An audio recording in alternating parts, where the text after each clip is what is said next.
Finding relevant and applicable literature in your field of research is an absolutely integral part of the research process.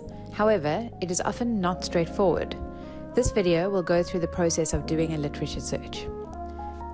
This video will cover: when is it necessary to search for literature? Is there a blueprint to doing a literature search?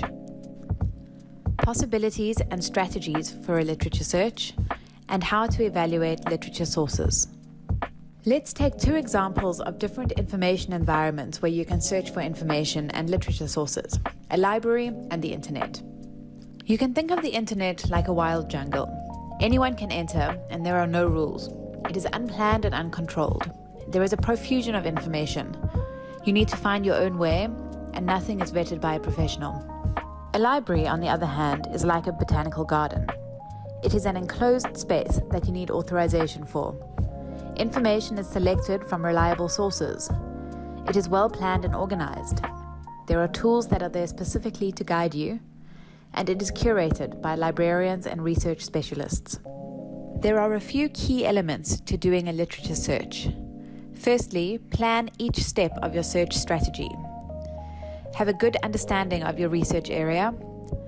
Identify concepts and search terms, and evaluate your sources. Start off your search process by identifying a research topic. For example, what are the social determinants of childhood malnutrition? Then, identify the keywords. In this example, some keywords would be social determinants and childhood malnutrition. Last, select the sources that you will use to search for information. Here, you could use library-subscribed databases and Google Scholar. As you do your search through the databases, develop a search strategy. Searching only for a long phrase isn't going to get the results that you need. You need to be able to search in various ways. These are some search tips that might be useful. If you want to search for a phrase, you can put inverted commas around it, and the whole phrase contained in the commas will be searched for. This is referred to as specificity. The asterisk is used to truncate a keyword in order to retrieve all variant forms of that word, including its plurals. This is referred to as extending your results. You can also combine alternative words or synonyms with or, and not. These are known as Boolean operators, and they will make your search far more precise. Or broadens your search. If you search for childhood, or infants, or kids, the search will retrieve any of the alternatives that you provided, or helps you get a firmer grasp of the rhetoric surrounding your research topic. On the other hand, and narrows your search. If you search for childhood and malnutrition, your search will only retrieve results that include both keywords. And tells the database that all of the keywords you provided must be found in order for it to appear in your results list. And is useful when you are searching for combinations of concepts that interest you. The last Boolean operator, not, also narrows your search, but in a different way. If you search for childhood malnutrition, not eating disorders, not tells the database to eliminate all the terms that follow it from your search results. This can be useful when you are interested in a very specific aspect of a topic and when you want to exclude a certain type of article.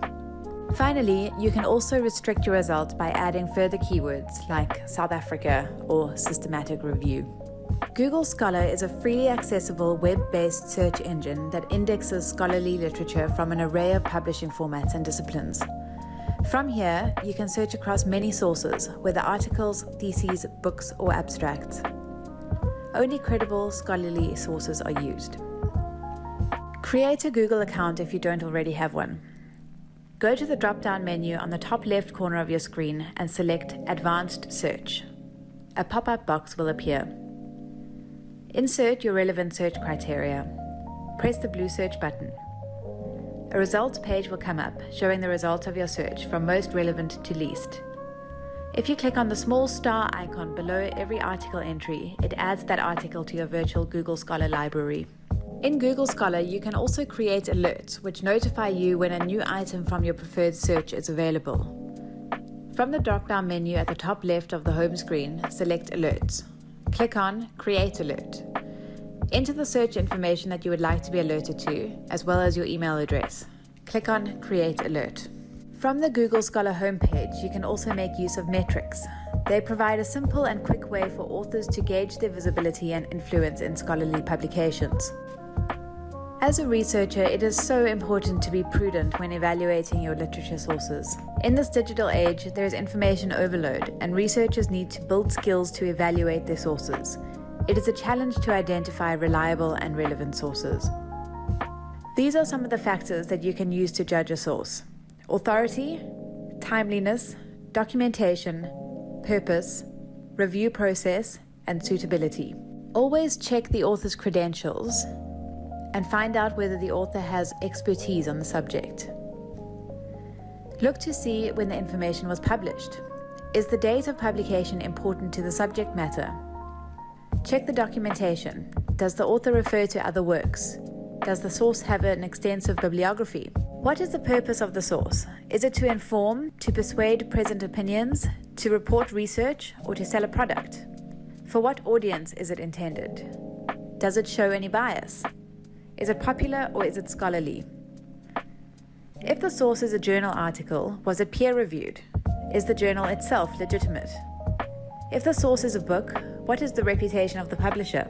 If it is from the internet, is it from a government or a university website, or is it posted by a well-known expert in the field?